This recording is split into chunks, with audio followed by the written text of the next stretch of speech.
Muy buenas tardes. En nombre del Núcleo de Estudios Interdisciplinarios en torno a la desigualdad de derechos humanos desde la Universidad Austral de Chile, les damos la más cordial bienvenida a la cuarta sesión del ciclo de conversatorios denominado Ecos de la Memoria Reciente, desde la UP al proceso constituyente, el cual está siendo transmitido a través del fanpage de Facebook de la Facultad de Filosofía y Humanidades.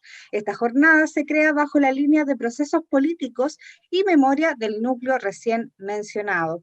El día de hoy, el académico de la Universidad de Santiago de Chile, doctor Rolando Álvarez, expondrá la conferencia denominada Democracia y Socialismo, la experiencia de la forja en la vía chilena 1932 a 1970, la cual será moderada por el académico de la Facultad de Ciencias Jurídicas de la Universidad Austral de Chile, el doctor Felipe Paredes, a quien cedemos la palabra. Muchas gracias, Carolina, por la bienvenida y por la introducción. Aprovecho de saludar especialmente al profesor Rolando Álvarez, que nos acompaña esta sesión, y a todas las personas que están en estos momentos viéndonos por las distintas plataformas, y también a quienes nos verán en el futuro, puesto que estos videos quedan alojados en un repositorio. Como bien decía Carolina, esta es la penúltima sesión de nuestro ciclo de conversatorios referidos a los 50 años del triunfo del proyecto político de la Unidad Popular, y que además este septiembre-octubre, ¿no? Que ya este ciclo comenzó en septiembre, y ya, digamos, las últimas sesiones estamos bien avanzados el mes de octubre. Digamos, también este año han confluido otros hitos históricos que son tremendamente importantes. También se conmemoraron los 40 años de la Constitución de 1980. Tenemos, digamos, el fin de semana que viene un plebiscito que en un sentido muy importante va a definir los destinos de este país.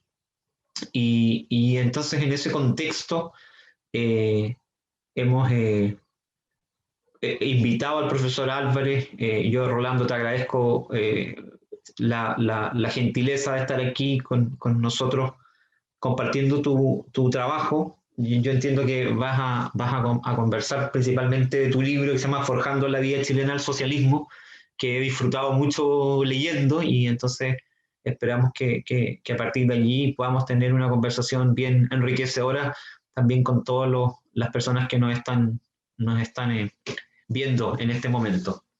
Así es que yo más bien no quisiera seguir utilizando la palabra, y quisiera dársela, ¿no? a nuestro invitado. Por favor, Rolando, cuando tú quieras, te pediría que hicieras entonces una presentación, y a partir de allí entonces pudiésemos conversar después de concluida esta presentación. Hola, buenas tardes, Felipe. Buenas tardes a todos los oyentes y videntes de este conversatorio. Muy agradecido a la Universidad Austral por la invitación y la oportunidad de poder contar algunos de los resultados de investigaciones que hemos realizado en el pasado. Lo que yo quiero presentar hoy día es algo que de alguna manera me parece que se conecta bastante con el debate, con lo que está ocurriendo en el país hoy día, que a propósito del plebiscito el próximo domingo, tan trascendental, que se juegan varias cosas, o muchas cosas el próximo domingo. Y la verdad, lo que yo puedo ofrecer y quiero ofrecer hoy día es como una mirada histórica de largo plazo, de bien atrás en la historia, y bien antes incluso de la Unidad Popular, arrancar desde bien antes de eso, sobre el problema de la democracia en Chile, la democracia y los procesos de cómo se ha entendido, se ha disputado el concepto de democracia y cómo se ha entendido la construcción de la democracia en Chile. Entonces yo quise llamar a esta presentación Democracia y Socialismo, la experiencia de la forja de la vida chilena al socialismo, ¿no? Como se sabe, la gran novedad que trajo la Unidad Popular en su momento fue este desafío de construir una sociedad alternativa al capitalismo, pero en democracia. Es decir, La gran novedad era entender que el momento de construcción del socialismo iba a ser al mismo tiempo un momento de construcción de la democracia. Democracia y socialismo en un mismo momento histórico, a diferencia de lo que habían sido los procesos que se habían registrado en Rusia en 1917, o en la guerra popular prolongada de China, o la guerra guerrilla en Cuba, donde siempre había habido una guerra civil de por medio. Acá se pensaba caminar y lograr construir una sociedad distinta a través de métodos democráticos. Entonces, dicho eso, voy a tratar de hacer un recorrido en 20 minutos de cómo se llegó a eso, se llegó a esa reflexión, ¿no? No fue algo automático, no fue algo inmediato, no fue tampoco un momento iluminado, sino que fue un camino largo, y por eso que hablamos de la forja, ¿no? de la construcción de este camino. Y bueno, y como decía Felipe, yo me he especializado en la historia de la izquierda, en particular la historia del Partido Comunista. Entonces lo que yo me he centrado lo que yo voy a hablar es muy centrado en la historia del Partido Comunista, pero me parece que tiene muchas similitudes en lo grueso, en lo fondo, con el resto de la izquierda, ¿no? Con el allendismo, con el Partido Socialista y lo que fue la izquierda chilena que constituyó la Unidad Popular. La apuesta de esta ponencia trata de observar la génesis de la vida chilena del socialismo desde tres problemas, o de tres grandes temas. Primero, partir de una mediana duración histórica, que arranca esa génesis desde la época de la transformación del sistema político y de las funciones del aparato estatal producido en tiempos de la crisis del régimen oligárquico, es decir, de los años 20-30. Esta mirada de larga duración, del llamado proyecto popular, ha sido propuesto ya por otros historiadores y historiadoras como María Angélica Illanes y Sergio Grés, en donde uno de los factores constituyentes de este camino ha sido la lucha contra la injusticia social y la lucha por la profundización de la democracia, que estuvo en el centro del proyecto popular desde fin del siglo XIX en adelante. Segundo, entender, y esto tiene que ver con una apuesta, si ustedes quieren, como metodológica teórica, es que hay que entender, y esa es la apuesta que yo voy a tratar de explicar, que los planteamientos políticos, los debates y las ideologías se forjan y se forman históricamente. Para terminar de entender lo que se plantea a nivel teórico en los documentos políticos, es necesario conectarlos con la experiencia, entre comillas, ¿no? O como dijera el historiador británico George Roudet, el codazo de la experiencia, que le pone el margen de azar, de contingencia a la historia. Las ideas, los debates, los planteamientos políticos no surgen como un traslado mecánico y mero reflejo de textos. Es necesario conectarlos con los contextos de la experiencia de vida y militante de quienes participan o participaron en organizaciones sociales y políticas y culturales. Entonces me parece que la perspectiva que voy a tratar de plantear es rescatar el movimiento real del conflicto de clase en la evolución política, y no como una mera historia de las ideas que se da fuera de todo contexto y de base material. Y tercero, lo que yo quiero plantear está como en un debate más general y más de largo plazo y más global sobre la historia de la izquierda. Después de 1973, las distintas fuerzas políticas chilenas desarrollaron una serie de evaluaciones sobre lo que se denominó en aquel entonces como las causas de la derrota. Y a partir de ahí surgió lo que se conoció más tarde como la renovación socialista. Esta perspectiva, que fue muy hegemónica, hasta política y historiográficamente, hizo un muy negativo diagnóstico sobre las perspectivas teóricas y políticas de la izquierda chilena hasta el año 73. Apuntó a supuesta incapacidad de conformar un bloque nacional popular por los cambios y por no haber pensado bien el problema de la democracia. Este énfasis, que apuntó a cuestiones bien concretas y correctas, ¿no? Sin embargo, homogeneizó toda la experiencia de la izquierda en base al fracaso, comillas, que representó supuestamente el golpe del 11 de septiembre, impidiendo, me parece a mí, y eso es lo que yo quiero plantear, ver matices y las elaboraciones teóricas sobre la democracia, sobre el socialismo y el cambio social, que sí se registró en Chile hacia 1973, hasta antes de 1973.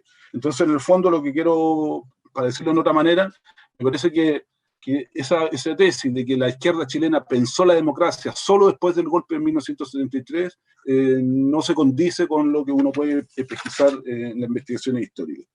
Y por último, como una cuarta premisa de lo que yo quiero plantear, como podría ser como un cuarto tema, está como también en una visión más panorámica de la historia de Chile en el siglo XX, XXI, es la necesidad de cuestionar y repensar la supuesta tradición democrática de Chile durante estos siglos, siguiendo la línea de investigación que han planteado en su momento, historiadores como Juan Carlos Gómez, más recientemente la profesora Verónica Valdivia, y los trabajos que han publicado la dupla Brian Lobman y Elizabeth Lira, ¿no? Que han cuestionado esa premisa. Yo de alguna manera me pongo en ese registro.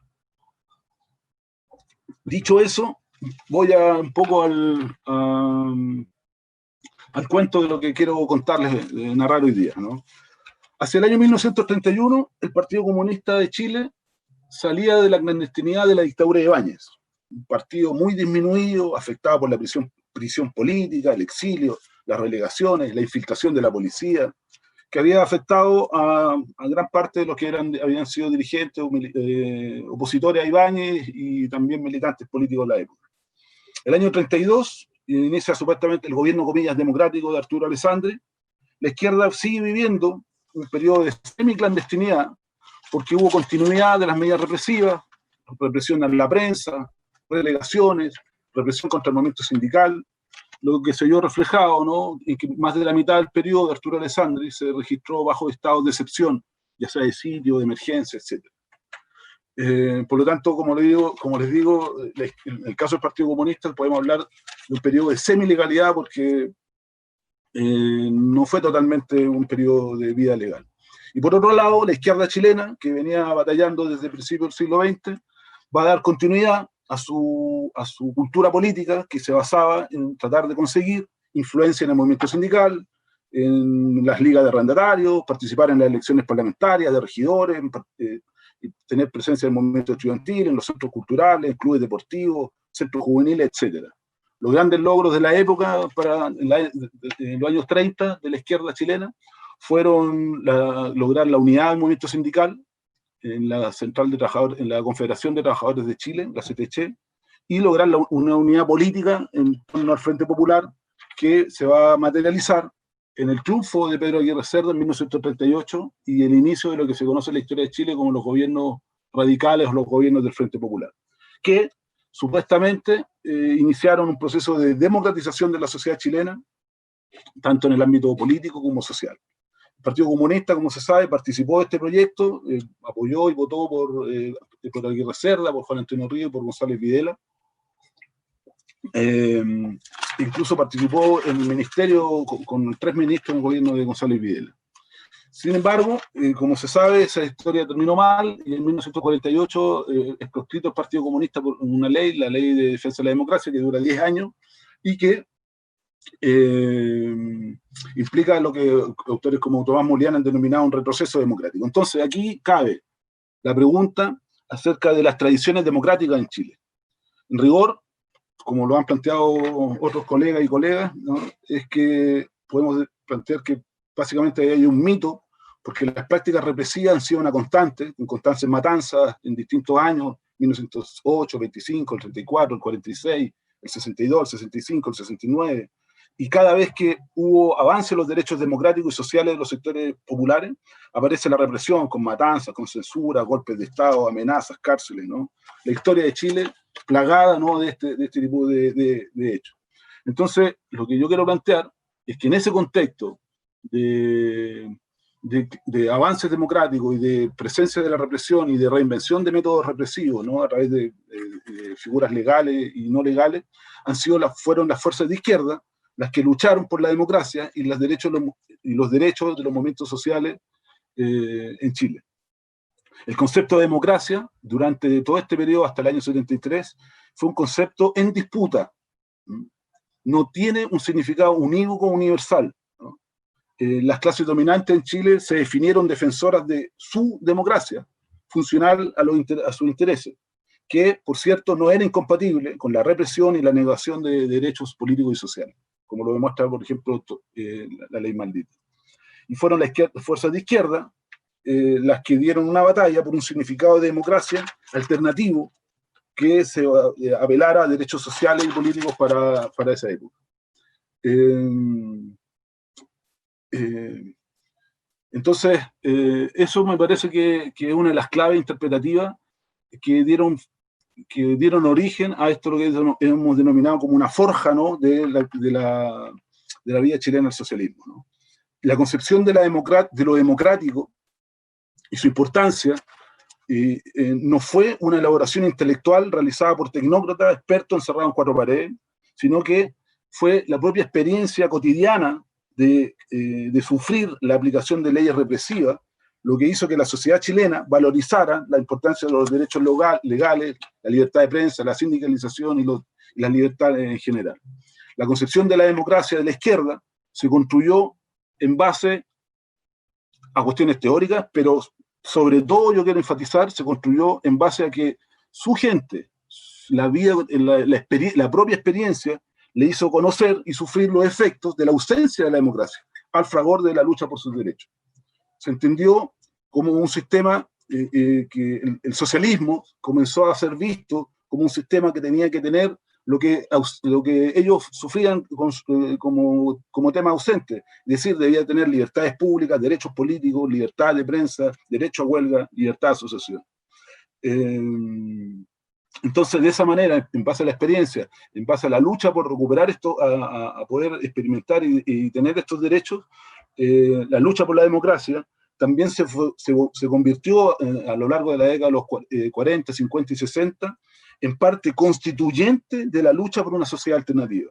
Y por cierto que la lucha por la democracia, la lucha cotidiana, no estamos planteándolo como algo etéreo, que ocurrió, que era como una consigna, sino que era algo cotidiano, porque la represión era cotidiana, estuvo en la raíz de lo que hemos denominado como la forja de la vida chilena al socialismo.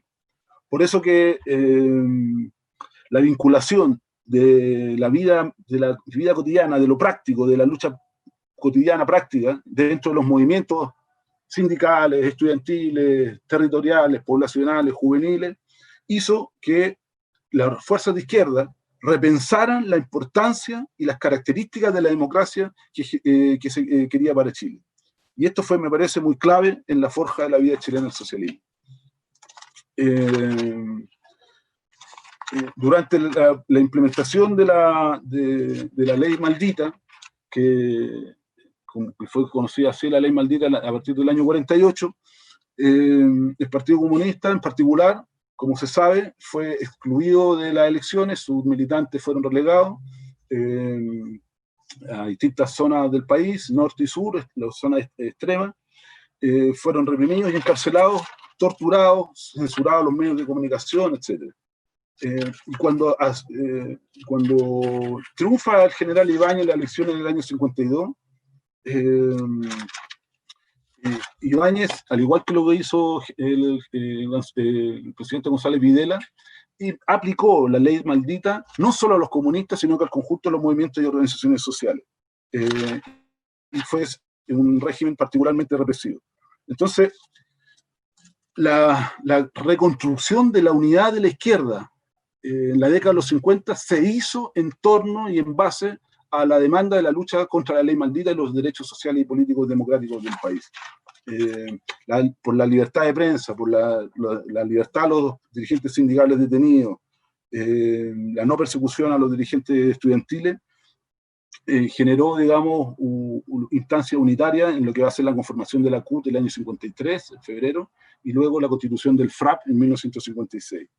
De esta manera, el tema de la democracia y de la democratización se convirtió en parte en una de las piedras angulares de las fuerzas de izquierda, junto a la perspectiva antioligárquica y antiimperialista.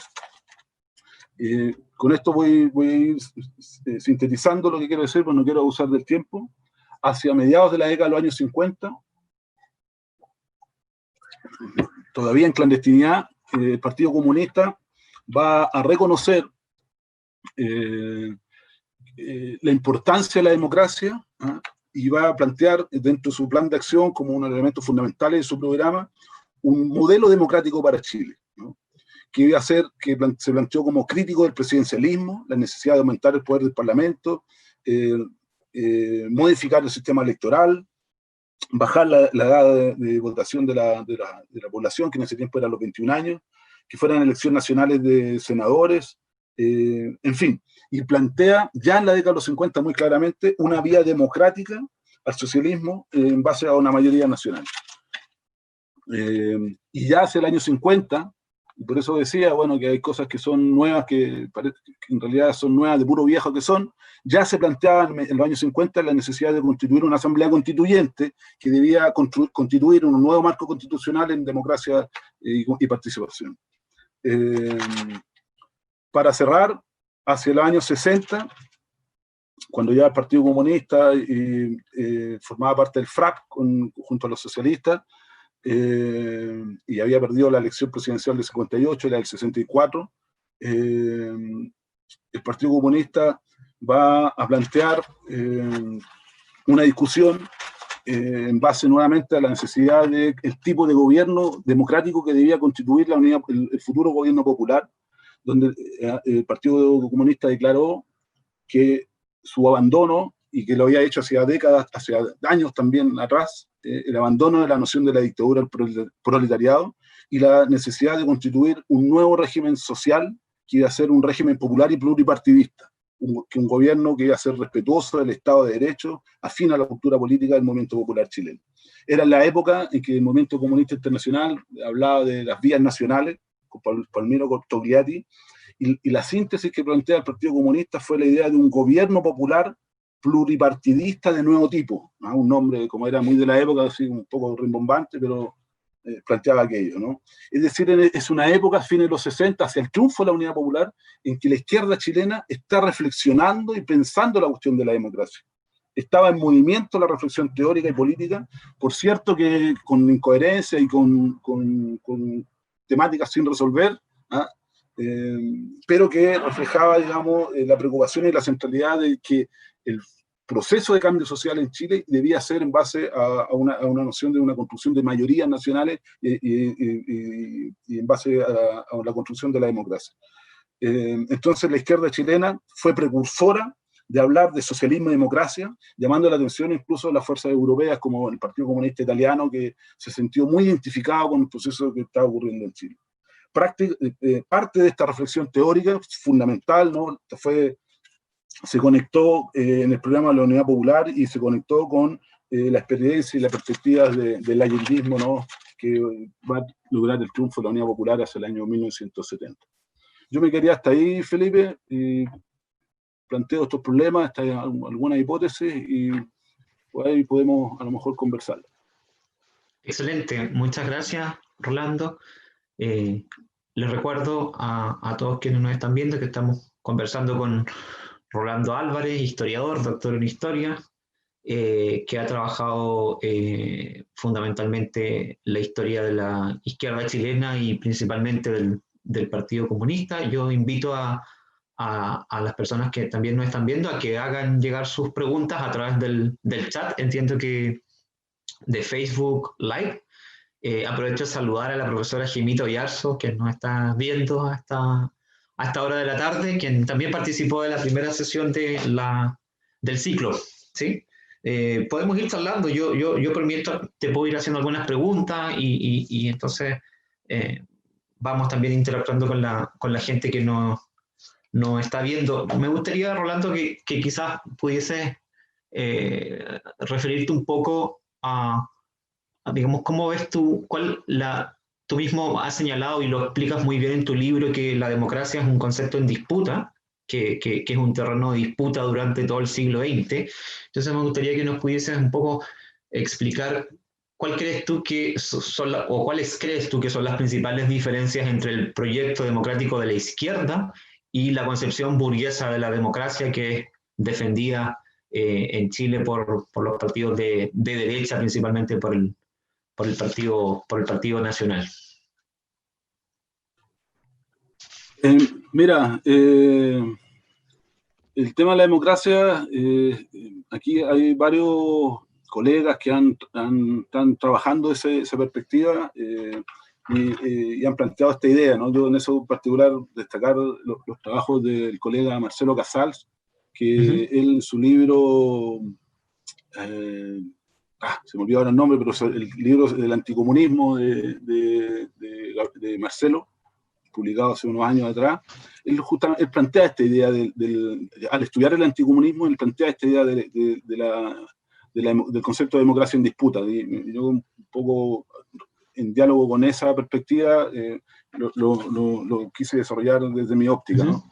Entonces, me parece que, claro, en ese momento de la década de los años 50, la democracia para las fuerzas conservadoras era anticomunista, ¿no? En la perspectiva de las fuerzas conservadoras era el anticomunismo, el concebir que quienes batallaban o luchaban por una sociedad distinta, quienes luchaban por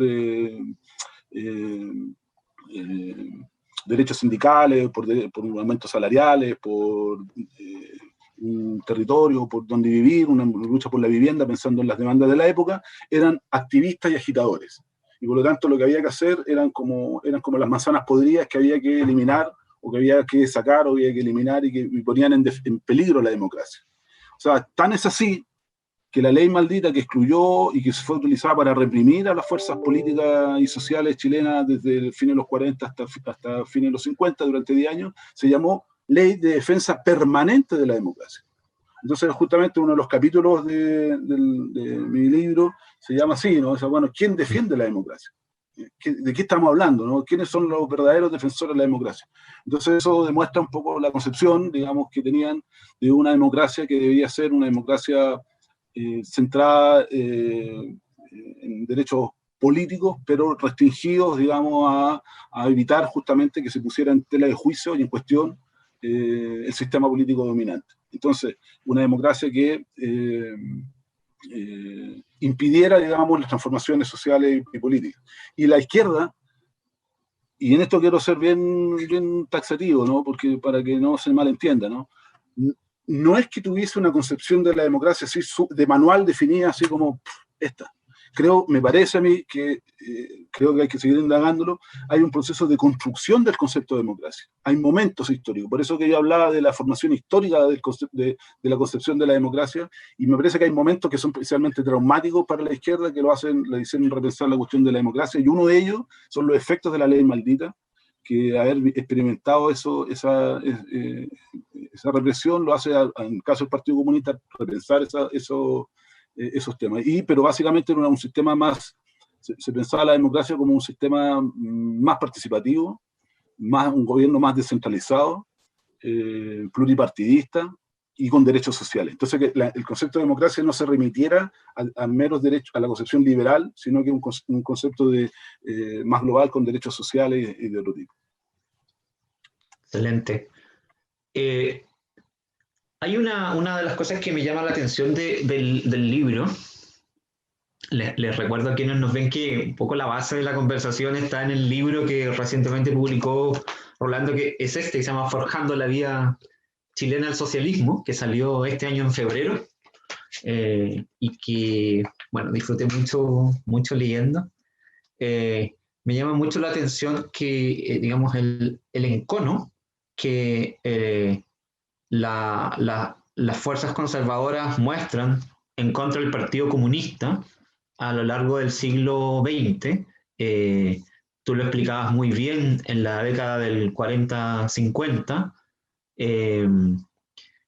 y que incluso esa misma animadversión se expresa con mucha fuerza luego del golpe de Estado de 1973, aun cuando, digamos, queda bien claro que incluso el Partido Comunista es un partido, yo diría, de los más institucionales de la izquierda, ¿no? Incluso, por ejemplo, luego del Congreso de Chillán del 67, el Partido Socialista asume derechamente la vía armada, e incluso aún así, digamos, no fue tan golpeado como el Partido Comunista. ¿Por qué crees tú que el conservadurismo adoptó esta actitud contra el Partido Comunista? Incluso uno lo ve hoy en día, ¿no? O sea, cuando uno lee, yo, por ejemplo, creo que un poco la lectura equivocada de las autoridades políticas durante el denominado estallido social tiene que ver un poco con estos mismos fantasmas, ¿no? O sea, creen seguir viendo comunistas por todas partes y es una, digamos,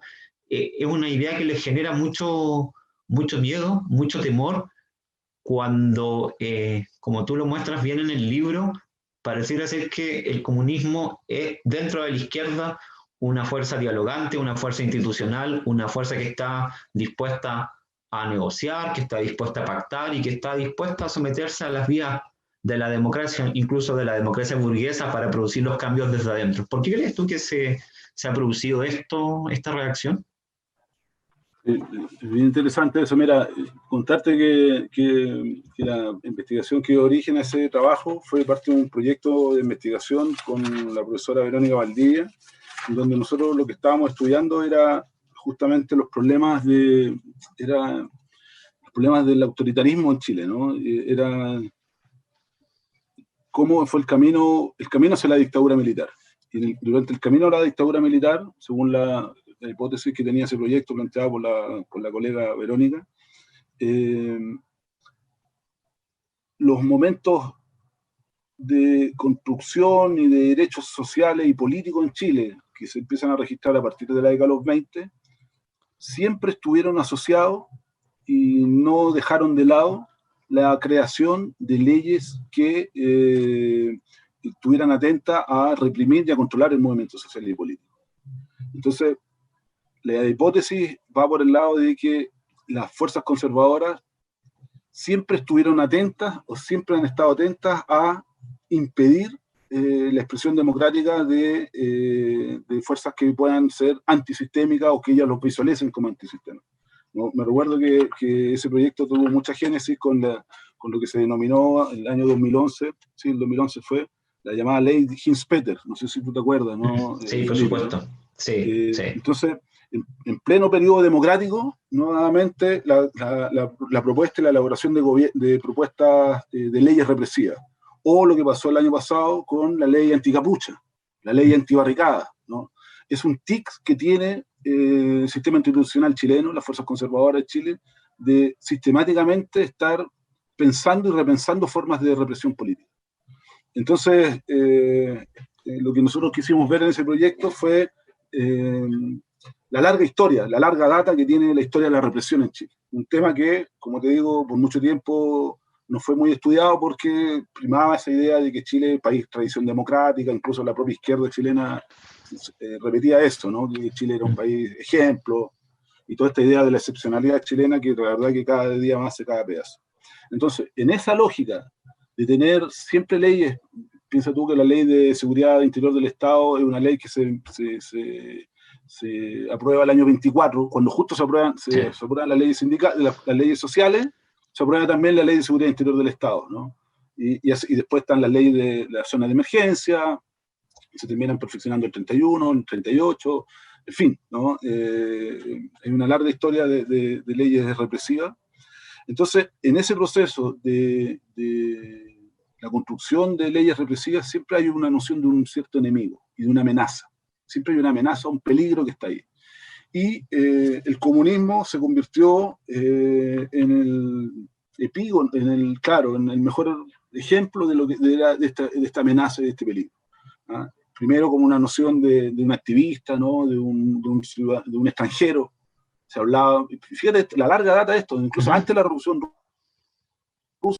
Estos son los peruanos que financian a los dirigentes sindicales en el Norte Grande, después fue el oro de Moscú.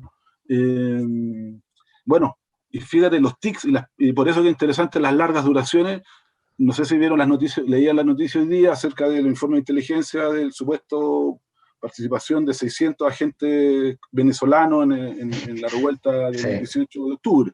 Entonces, siempre hay un enemigo. Entonces, aquí, bajo la excusa de perseguir a un agente externo, a una manzana podrida, que son los comunistas, se utiliza ese concepto como una excusa para poder reprimir a toda expresión alternativa al movimiento social. Entonces, bajo esta lógica, como un poco lo que yo contaba de la experiencia de la ley maldita fue ocupada para reprimir a todos los sectores, no solo a los comunistas. Clotario Blest se fue 20 veces preso, Baudilio Casanova, que era el dirigente socialista, en fin, ¿no? Se aplicó para reprimir la prensa, la libertad de prensa. Entonces, hay una construcción de un enemigo que tiene mucho de un imaginario de un enemigo que hace que, claro, se encuentren los comunistas como un ejemplo, ¿no? Me recuerdo de las conversaciones que teníamos con Verónica en aquellos años, ella usaba el concepto de ya que algo que ya veían ya a principios del siglo XX como los irreformables, ¿no? Entonces hay gente que tú puedes reprimir, la amenaza, y esa gente se queda tranquila, pero hay un sector que son los irreformables, que son los, como diría un libro de José Miguel Vara, los tenaces, que a esos son los que hay que darle más duro y someterlo a mayor represión. Entonces, tiene que ver un poco con eso, y bueno, ahí hay varios trabajos y toda una línea nueva de estudiar el anticomunismo como una de las expresiones del autoritarismo en Chile que tiene más larga data en nuestro país. ¿Tú dirías que esto le pasó a los comunistas porque se convirtieron en demasiado buenos adversarios jugando incluso con las mismas reglas de la democracia burguesa? No sé, por ejemplo, pienso en las elecciones del 69, donde los resultados del Partido Comunista incluso superan a la democracia cristiana, que era, digamos, el mal menor en ese momento para la derecha. Claro, fíjate que cuando en el libro que comentamos, abordo la década de los años 60, se hace una imagen de los comunistas, que es una imagen vista por su adversario y enemigos, porque se hablaba así, ¿no? De enemigos, no eran solo adversarios, pero también por la propia organización, como una autoimagen de un partido ultra eficiente, una maquinaria muy aceitada, donde los militantes y las militantes eran como unos robots capaces de hacer cualquier cosa, de formar un sindicato, hacer una huelga, que eran como muy peligrosos por su capacidad organizativa. Y justamente lo que trato de mostrar en mi texto en los 60 era un partido con los mismos problemas que tienen todos los partidos, de indisciplina, de problemas de organización, de debilidad en el punto sindical. La verdad que hay mucho de la construcción de una imagen, de un enemigo en este caso, ¿no? Que a las fuerzas conservadoras les hacía bien decir, bueno, los comunistas son tan peligrosos porque son muy organizados, son capaces de hacer cualquier cosa, reciben dinero del extranjero, son una fuerza casi como como dijo la esposa del presidente de Chile, del actual presidente de Chile, son como los alienígenas que vienen y que nos vienen a conquistar, ¿no? Y tienen una capacidad total de poder hacer lo que quieren. La verdad que examinando los documentos, si no hay que ser muy pillo para darse cuenta que la verdad era una colectividad llena de problemas y de falencias, ¿no? Organizativas. Pero, y aquí eso quería ir, que Jaime Guzmán, el formador que en la década de los 60 va a ser el fundador del movimiento gremialista, que después se va a convertir en la Unión Demócrata Independiente. Jaime Guzmán, y esto lo ha planteado mucho Verónica, ¿no? Porque la cito mucho a ella, porque esto fue un trabajo donde mucho diálogo con ella, tenía una gran admiración por los comunistas, una gran admiración. Decía, nosotros tenemos que ser como ellos, pero al revés, de derecha, ¿ah? Y tenemos que ser disciplinados, organizados, tener mística.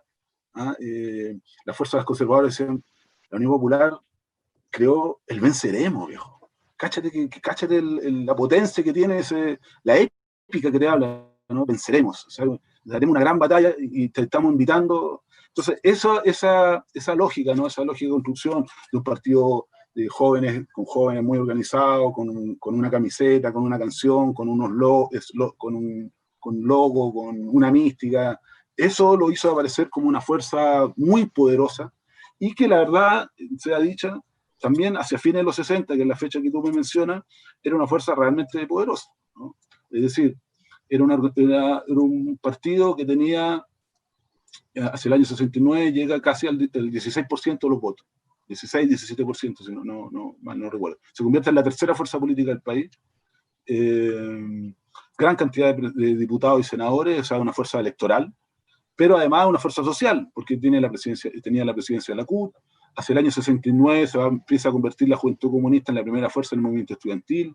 Va a ser una fuerza muy importante del movimiento poblacional en disputa con la democracia cristiana. Va a tener presencia importante en el movimiento campesino. tenía una gran presencia en el mundo de la cultura, ¿no? Los artistas, Víctor Jara, Quilapayún, Inti Illimani, ¿no? La música, el teatro, ¿no? Roberto Parada, Ana María Maluenda, la poesía, Pablo Neruda, viejo. Tenía un diario de circulación nacional que era El Siglo, ¿no? Que salía todos los días y que tenía cierto tiraje que incluso era capaz de un poco de competir con los medios comerciales. Tenía radio, ¿no? Tenían locales, ¿no? El Partido Comunista a lo largo de las décadas tenía casas territorialmente ubicadas. Entonces, efectivamente era una organización con una gran base social y con mucha presencia a nivel de base, y eso, claro, lo convirtió en un enemigo peligroso. Uh-huh. Tengo una pregunta de Jimito Ayarzo, que advierte que es una pregunta incómoda. La voy a leer. Dice: en efecto, el PC chileno ha demostrado su compromiso con la democracia y el multipartidismo. ¿Qué puedes decir de los desafíos actuales del PC respecto a su democracia interna? Recuerdo la frase de arriba los pobres, unidos en el error antes que dividirnos en la verdad, perdón. Hola Jimita, ¿cómo estás? Muchos saludos para ti. Creo que es una organización que como todos los partidos, o como gran parte de los partidos, tendió a tener una estructura que oligarquizaba la estructura de poder. Entonces, los dirigentes y las dirigentes, que eran menos, muy pocas, tienden a estar gran cantidad de tiempo en la cabeza, en las conducciones políticas. Entonces, es un partido que en su estructura interna se caracterizó por ser muy distinto en ese sentido con los socialistas, por ejemplo, que era un partido que privilegiaba la diversidad, pero en desmedro de la unidad de acción. Los comunistas optaron siempre por una visión no más centralista, una visión centralista de la política, como una sola fuerza, y eso, evidentemente, entiendo la pregunta de la Jimita, en desmedro de la democracia interna. Entonces, claro, es una frase de Luis Corbalán, que un poco refería a eso: unidos en el error, que divididos por la verdad, ¿no? Entonces, tenía mucho de eso. Pero la verdad que ha pasado mucha agua bajo el río. La actual organización del Partido Comunista es muy distinta. Yo me planteo muy en eso. Tiene muchas diferencias con el Partido Comunista, del cual hablo en el libro que tú estás comentando. Han pasado 50 años, imagínate. Y hay que adaptarse a los tiempos, ¿no? Entonces hoy día es un partido comunista que es bien distinto, porque es un partido o una organización que es mucho más tolerante a la diversidad interna que antaño, que ya no es tan dramático, ya no se ve como una tragedia el pensar distinto. Entonces se ha reflejado en algunos momentos, en algunos debates, en algunas cuestiones, por ejemplo, sobre el debate sobre Venezuela, en donde han aparecido matices, diferencias de opinión, y un partido que hoy día en eso ha tenido que modificar bastante su cultura política, ¿no? Y es más, hoy día el Partido Comunista se encuentra realizando uno de sus congresos y va a elegir por primera vez a los integrantes de su organismo de dirección de manera democrática y directa.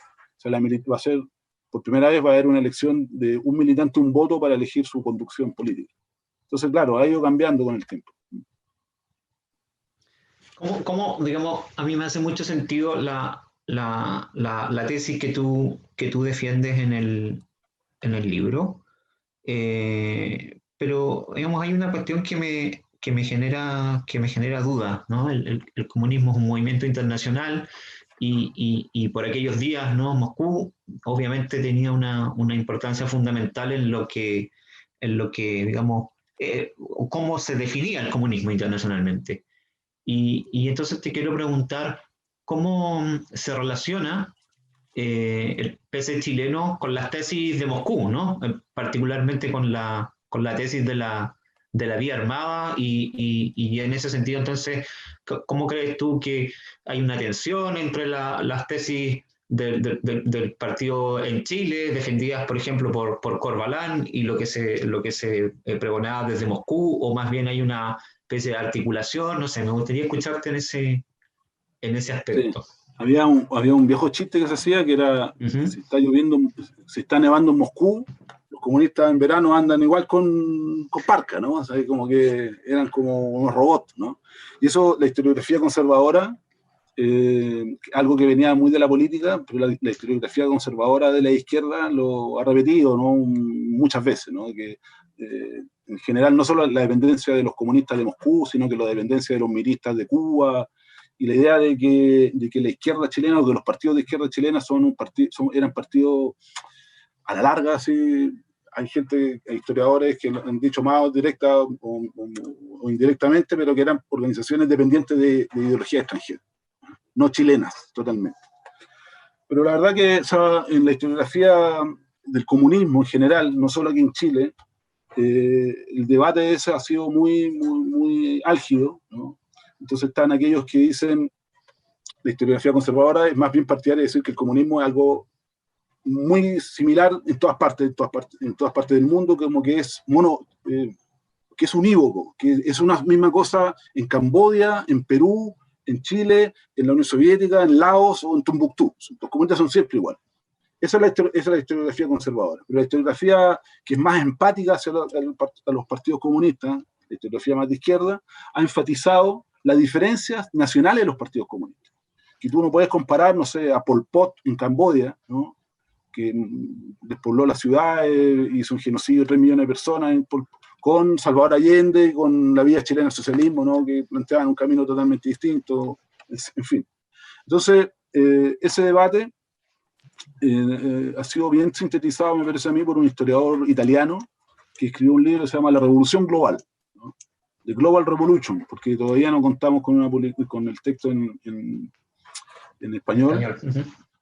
Entonces, lo que nos dice Silvio Ponce, que me parece a mí que es la mejor manera que yo he visto cómo se resuelve ese debate, que es un debate antiquísimo en la historiografía de la izquierda, esto de la influencia de lo internacional en los partidos comunistas, es que los partidos comunistas sí tienen un ADN común.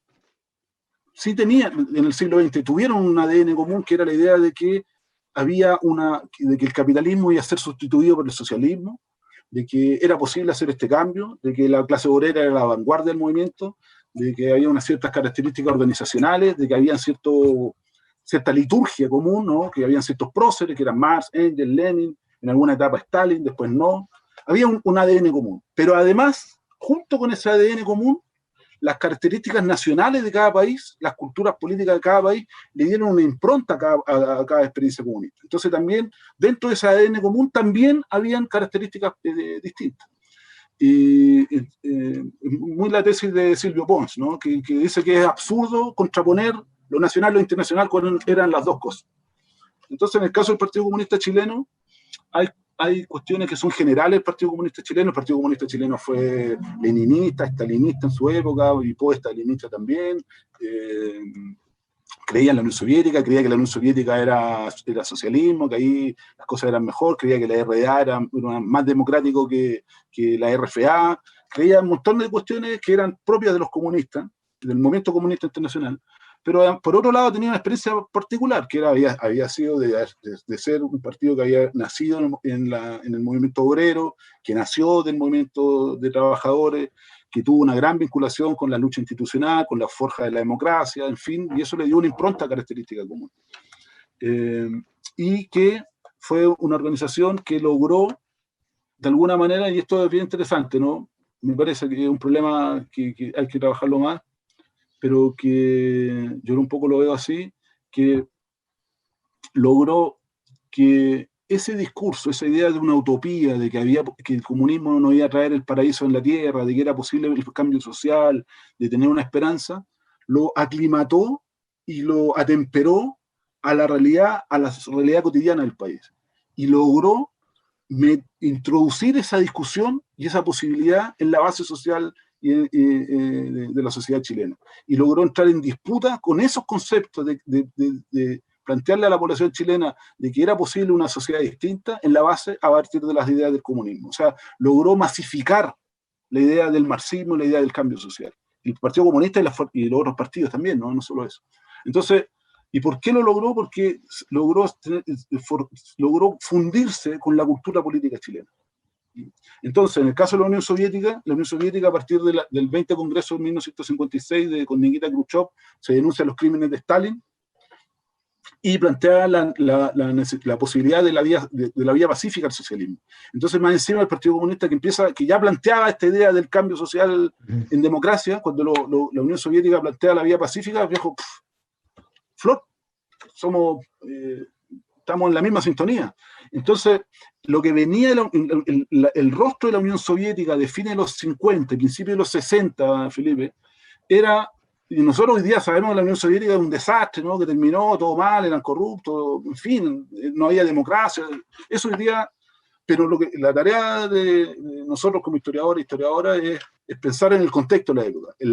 La Unión Soviética a fines de los 50, principios de los 60, viejo, era el Sputnik, era Yuri Gagarin, era la industrialización, era el Bolshoi, todo lo que es la política de diplomacia cultural, donde se acaba de publicar un libro de colega Pedemonte, acaba de publicar un libro sobre la relación de la Unión Soviética con Chile. Entonces, viejo, era un plus. O sea, definirte partidario de la Unión Soviética te daba popularidad, ¿no? Y ser partidario de Estados Unidos en la época de la guerra de Vietnam, viejo, no era popularidad, ¿no? La época que reprimían al movimiento por los derechos civiles. Entonces, yo actualmente estoy desarrollando un proyecto y un poco de historia oral, y la gente me decía, viejo, todas las noticias, la Unión Soviética es increíble, viejo. Tina Tereskova, la primera mujer, la perrita laica, el Sputnik, la industrialización, los logros del socialismo. Entonces, decía, viejo, viste, nosotros, ese es el modelo. Entonces, algo que hoy día nosotros sabemos que no era así, pero en esa época, en ese contexto, en un país con esas necesidades, aparecer cercano a la Unión Soviética no necesariamente era algo en contra para toda la población. Genial. Una de las partes que más me gustó del libro es cuando tú cuentas las relaciones del PC con la DC, o sea, particularmente a partir del triunfo de Frei Montalva, el año 64. Entonces, me gustaría que un poco pudiese contarnos cómo ves tú esa relación, ¿no? Porque mal que mal, la democracia cristiana eran quienes le competían al Partido Comunista no con las reglas de la represión, sino con reglas más o menos similares, ¿no? La DC, a partir de la creación de la Consejería Nacional de Promoción Popular, fue a las poblaciones, tuvo una gran adhesión en los movimientos sociales, en los movimientos populares, ¿no? ¿Cómo ves tú esa parte de la historia, ¿no? ¿Cómo fue la reacción del PC? Digamos, ¿hubo algún tipo de colaboración o más bien hubo una pugna más bien enconada en ese momento de la historia? Sí, mira, por un lado, como te digo, estoy haciendo este proyecto, he entrevistado a mucha gente que participó en las elecciones del año 64, Ajá. que fue militante en aquellos años, que hizo pegatinas por allí y todo, y hay... un poco yo lo sabía, pero la verdad cuando tú haces un montón de entrevistas y gente distintas clases sociales, distintas experiencias posteriores y todo, te cuentan más o menos lo mismo, es bien potente, ¿no? Es la tremenda ilusión que tenía la izquierda de haber ganado la elección del año 64. La tremenda ilusión, o sea, se ganaba la elección, se había perdido por muy poco 6 años atrás en la elección contra Jorge Alessandri y dice, bueno, ahora sí gana el Chicho, ¿no? Entonces, la derrota de la Unidad Popular, del Frente de Acción Popular del FRAP, el 64, manos de Frei, fue una derrota muy dolorosa, muy dolorosa. Y no es casual que después de eso surge, digamos, toda esta política más de escepticismo de lograr la vía chilena al socialismo por vía democrática, digamos, ¿no? Va a surgir el MIR, el 65, se radicaliza el Partido Socialista y dentro del propio Partido Comunista van a haber fuerzas y voces y militantes menos conocidos, pero que van a decir, viejo, ¿sabéis qué? Estamos equivocados. El grupo de Espartaco, ¿no? Que tú lo comentas ahí. Está Cuba y tenemos el ejemplo cubano, viejo, y parece que la cuestión va por el lado de los fierros. Y lo que hace el Partido Comunista, dice, viejo, frente a esa derrota tan grande, ese golpe arrollador, que es primero en septiembre del 64, y que después el segundo golpe son las elecciones parlamentarias de marzo del 65, donde la democracia cristiana saca el 42% de los votos. Que yo tenga memoria, no hay otra elección en la historia de Chile donde un partido logra tanta votación por sí solo, 42% de los votos. Esa fue la elección donde la derecha se le empezó a decir los momios, porque sacaron tan poca votación, se murió la derecha. Creo que los conservadores el 7%, los liberales el 6%, ¿no? Entonces, la derecha un 13%, un desastre. Y la izquierda logró mantenerse en la votación, pero el arrollador triunfo de la democracia cristiana. Entonces, frente a eso, el Partido Comunista decidió y definió ratificar su opción por una vía democrática al socialismo, por lo que se va a llamar después por la vía chilena. Va a ratificar esa línea y va a decir, bueno, nosotros vamos a ser opositores al gobierno de Frei, ¿ya? Pero se va a diferenciar con el discurso de los socialistas. Los socialistas, si no mal no recuerdo, el dirigente socialista Aniceto Rodríguez dijo... Aniceto, justamente. Ni sal ni agua, ¿no? No le daremos ni la sal ni el agua. Les vamos a negar la sal y el agua. Exactamente, ¿no? En eso tuvo un matiz el Partido Comunista, dijo, nosotros vamos a apoyar las cuestiones que nos parezcan que son importantes. Y de hecho el Partido Comunista va a apoyar la ley de reforma agraria, ¿no? Que va a ser una reforma estructural más grande desarrollada por el régimen democrático cristiano. Pero por otro, le vamos a competir a la democracia cristiana en el movimiento social. Entonces, y aquí quiero llegar a la respuesta, Felipe, que cuando se crean los centros de madre, cuando se crea todas estas organizaciones de tejido social en base a las políticas de promoción popular, que tenían harto de clientelismo, por cierto, el debate de los comunistas era el siguiente.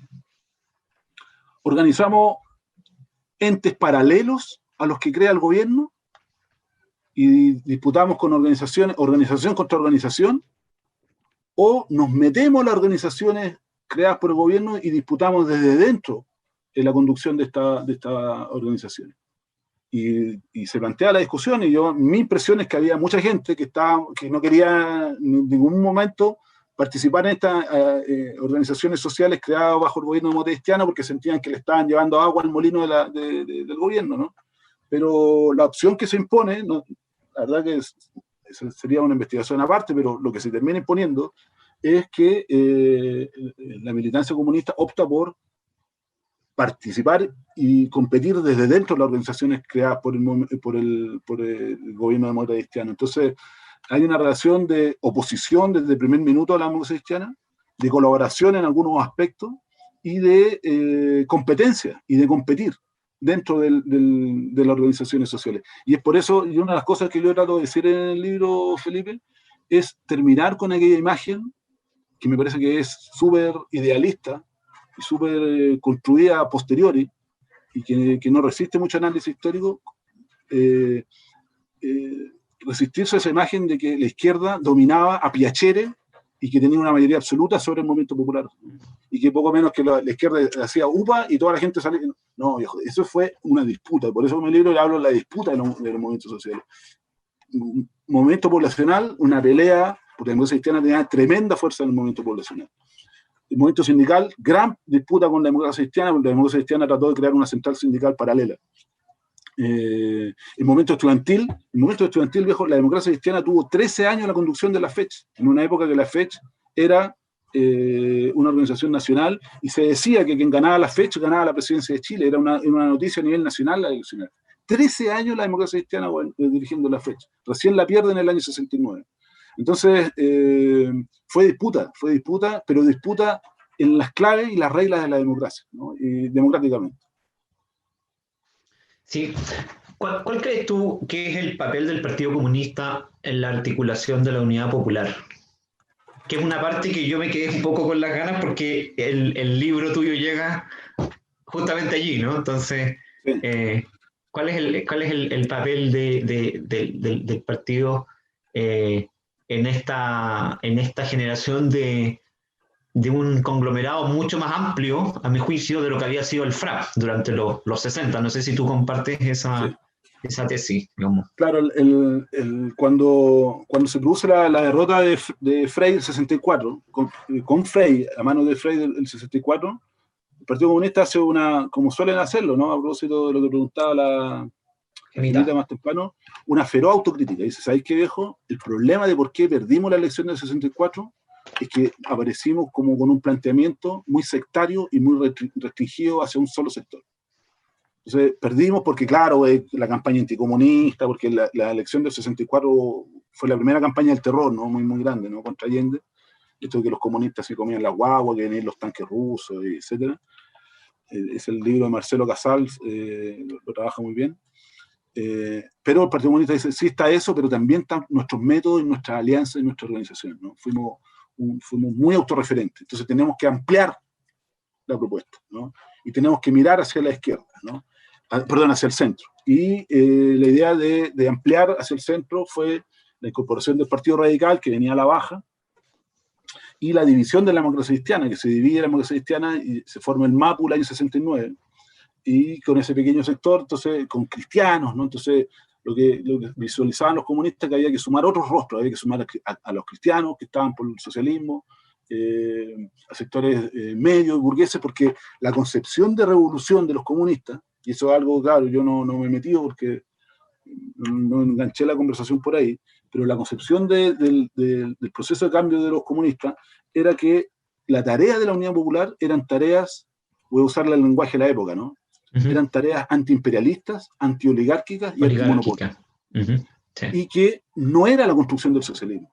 O sea, para los comunistas, el gobierno de Allende no iba a construir el socialismo, sino que iba a echar las bases, su tarea iba a ser eliminar la influencia del imperialismo, que era la nacionalización de la empresa, antioligárquica, la terminación, la culminación de la reforma agraria, y antimonopolio, traspasar las 90 grandes empresas del país a manos del Estado y crear un área de propiedad social. Ese era el proyecto de la Unión Popular. Entonces, y para eso tú tenías que tener apoyo, apoyo en algunos sectores medios. Entonces, el Partido Comunista se va a jugar por esa concepción, ¿no? Entonces, por eso que el Partido Comunista está incluso por eliminar el nombre de FRAP, que había sido un nombre que existía en el 56 y sacaba hacia el año 69, porque el FRAP te remitía a una alianza más restringida. Y el Congreso del Partido Comunista es el número 14, claro, el 14 Congreso del Partido Comunista, que se realiza en el año 69, se llamaba algo así, la convocatoria, algo para un gobierno popular, para la unidad popular, para un gobierno popular. Entonces, los comunistas ya estaban pensando en esta idea de superar el nombre de FRAP, porque ya el propio nombre FRAP restringía la idea. Entonces, los socialistas tenían muchas dudas con eso, porque los socialistas tenían toda una visión muy crítica, se habían radicalizado, de la colaboración, como se decía en esa época, con los sectores medios. Pero finalmente se impone la figura de Allende, los socialistas tienen su propia dinámica en particular, y, digamos, se constituye esto, ¿no? de esta salida. Entonces, en eso fue un momento bien de mucha disputa, ¿no? Cómo se constituye la Unión Popular. Todos los partidos tuvieron su propio precandidato, pero finalmente sale humo negro, y en enero del 70, los primeros días de enero, por ahí el 10, 12 de enero, se proclama a Salvador Allende como el candidato de la Unión Popular. El Partido Comunista tenía a Pablo Neruda, ¿no? Para esa elección. Pablo Neruda, claro. El Mapu Ayacchunchol, si no me equivoco. De precandidato. Sí. Te quiero llevar 25 años en el futuro y vamos a saltarnos la dictadura y te quiero preguntar por el partido luego del año 90, ¿no? Que vuelven los gobiernos democráticos, ¿no? Lo que se denominó la transición, que es un periodo que pareciera ser todavía estamos intentando superar, ¿no? Pareciera ser que aún no transitamos definitivamente hacia la democracia. Y entonces te quiero preguntar un poco cómo ves tú al partido allí, digamos, cuáles son las luchas del partido, cuáles son los problemas, los desafíos durante esos 30 años de la transición. Mira, ahí es todo un cambio, ¿no? Importante, porque el Partido Comunista después del golpe de Estado, para decirlo así, en dos líneas, ¿no? Se hace su propio harakiri de por qué cayó la Unión Popular. Y el Partido Comunista, a diferencia de los socialistas, va a decir la verdad, que nuestro gran problema, que nosotros fuimos ingenuos en los problemas, para entender el problema del poder. Creímos demasiado en las reglas de la democracia liberal y creímos que las otras fuerzas iban a ser respetuosos de la democracia. ¿Ya? Y en ese sentido, una idea que me parece que quería decirla en la presentación inicial, pero se me olvidó, es que este sector de la izquierda chilena, hasta el año 73, no había tenido una concepción instrumental de la democracia. Se había creído el cuento democrático y creía que los otros también se creían la democracia. Entonces, cuando vino el golpe de Estado, dice, bueno, ¿sabéis qué? Nos pegaron mal, la represión, el exilio, los secuestros, la desaparición, la tortura, perder el trabajo, en fin.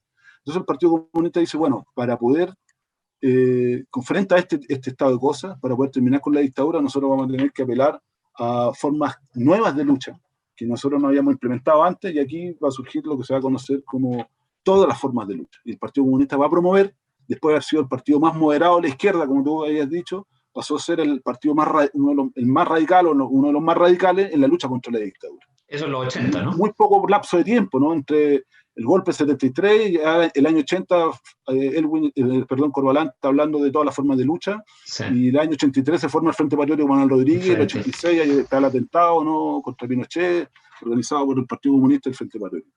El Frente Patriótico como su brazo armado. Entonces el Partido Comunista se radicaliza en la lucha contra la dictadura. Y cuando termina y por lo tanto el Partido Comunista se juega por el derrocamiento de Pinochet. Y se lo había imaginado el derrocamiento de Pinochet que se iba a producir de alguna manera con lo que denominaban la política de la rebelión popular, una sublevación nacional. Para resumirla de la mejor manera posible, algo así como fue el estallido del 18 de octubre. Mucha gente en la calle, un desmadre, no se puede gobernar y Pinochet va a quedar aislado, las Fuerzas Armadas lo van a aislar y Pinochet se va a tener que ir del país, se va a formar una asamblea constituyente, un gobierno de hombres buenos y vamos a transitar a la democracia. Nunca el Partido Comunista planteó el derrotar militarmente al ejército porque era un ejército moderno, imposible de derrotar, sino que la caída y el aislamiento de Pinochet. Entonces, como esto no se produce, el Partido Comunista opta y más bien lo optaron también, ¿no?, porque como que tampoco lo invitaron mucho, a quedar fuera de la salida pactada de la dictadura, quedar fuera de la concertación. Por lo tanto, al poco andar del triunfo del gobierno de Elwin, al año, el Partido Comunista se declara opositor al gobierno de la concertación. Y fue opositor hasta el año 2010. Y por lo tanto, lo que va a plantear el Partido Comunista, y aquí llego a la respuesta, Felipe, ya muy temprano, al comienzo de la década de los 90, va a plantear la siguiente tesis política. Va a decir, ¿sabes qué? En Chile, la tarea de la reconstrucción por la democracia, la tarea de la recuperación de la democracia, que había sido la gran tarea de la lucha contra la dictadura, es una tarea pendiente. La transición no ha terminado y hoy día en Chile no hay democracia. Se lo plantea, me acuerdo muy claramente, un discurso de la Gladys Marín en 1994. Dice, en Chile hoy no hay democracia, sino que espacios democráticos. Piensa tú en la época que todavía está Pinochet en el poder, había sido el ejercicio de enlace, el boinazo, estaban los senadores designados, el sistema binominal, los jueces de la Corte Suprema, todos designados por Pinochet. Esto no es democracia. Por lo tanto, el Partido Comunista se jugó por una tesis política que en ese momento fue ridiculizada, que fue tomada, fue marginada, fue aislada y que tampoco tuvo gran eco electoral. Quiere decir que la tarea por la reconstrucción de la democracia estaba pendiente, que había que seguir desarrollándola, y que la necesidad era una asamblea constituyente, terminar la constitución, romper con los, como dijo Volodya Teitelbaum en una frase para el bronce en el 94, dijo, hay que hacer saltar los candados de la dictadura. ¿No? Haremos saltar, como era Volodya, ¿no?, que era muy retórico, ¿no?, haremos saltar los candados de la dictadura, ¿no? Y esa era la constitución. Que es una frase que cobra mucha actualidad hoy. Absolutamente. Entonces el Partido Comunista define su política como la política de la revolución democrática. Entonces la tarea de la revolución en Chile era la recuperación de la democracia. Año 92, 93, 94, ya estaba planteado eso. Y claro, es un camino largo, entonces el Partido Comunista, como queda fuera del sistema institucional, parlamentario, se sumerge y se refugia en los movimientos sociales. Entonces tiene una gran presencia en el movimiento sindical, colegio de profesores, la CUT, la FENAT, en el momento estudiantil a fines de los 90, en fin, ¿no? Y un poco ese fue su camino, ¿no? Un poco para no alargarme más, pero un poco ese es el rollo, ¿no? Un poco paradojal. Interesante. Que de haber sido, claro, un partido tan moderado pasó a ser el más de izquierda, sí, en un momento. Se nos ha pasado volando el tiempo. Interesantísimo el libro y la conversación, Rolando. Te quiero hacer una última pregunta, ¿no?, ya de cara a lo que viene, ¿no? ¿Qué crees tú que tiene hoy para ofrecer a Chile el Partido Comunista, ¿no? ¿Por qué en el proceso constituyente deberíamos seguir pensando en el comunismo como una fuerza política que puede aportar al desarrollo, a la democratización, a la construcción de una sociedad más justa en nuestro país? Es paradojal un poco lo que tú me cuentas, porque lo que tú me preguntas, porque en muchos países, después de la caída de la Unión Soviética, del fin de la Unión Soviética en 1991, cuando se acaba la Unión Soviética, en rigor se acabó el movimiento comunista internacional, ¿no? Así es. Se cierra un ciclo de la historia. El movimiento comunista internacional deja de existir cuando se arría la bandera con la roja con la olla y el martillo y se sube la bandera de Rusia. Entonces, lo que ocurre después de ahí es que mucha organización cambió de nombre, se apagó la luz y se acabó, y otras organizaciones decidieron seguir adelante, y el Partido Comunista de Chile decidió seguir adelante, ¿no? Con ese mismo nombre, digamos, no quiso cambiar el giro, ¿no? Siguió con el mismo giro funcionando. Y eso ha sido un camino de luces y sombras, ¿no? Con aciertos y con momentos de protagonismo, y con otros momentos de no tanto protagonismo, con participaciones en gobierno, incluso lo que fue el gobierno de la nueva mayoría, con ministros de Estado, ministras de Estado, ¿no? Y ha sido un camino de tratar de construir la izquierda, ¿no? Creo que los comunistas hoy día lo que ofrecen los y las comunistas representan un segmento de izquierda de la población en Chile, ¿no? Y hoy día, más paradojalmente posible todavía, digamos, a propósito, si pensamos en lo que pasó el año 91, es que tienen una carta presidencial, como primera en su larga historia, tienen a un dirigente político recontra comunista como es Daniel Jadwe, ¿no? En los primeros lugares en las encuestas. Entonces, claro, creo que la organización se siente como parte también de todo del actual proceso que vive el país. Lo que puede ofrecerle al país el Partido Comunista, me parece que, claro, es tarea de los dirigentes y de los militantes comunistas decirlo, ¿no?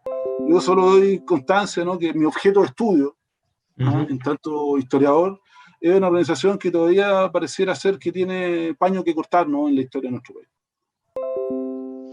Te quiero agradecer, Rolando, por tu tiempo, por estar esta tarde aquí compartiendo con nosotros, charlando en torno a tu trabajo interesantísimo. Es un aporte, me parece, invaluable a la historia política a la historia reciente de nuestro país. Así que yo dejo entonces a Carolina, le entrego la palabra a Carolina. No sé si tú tienes aquí previsto algunas palabras de cierre o algo así.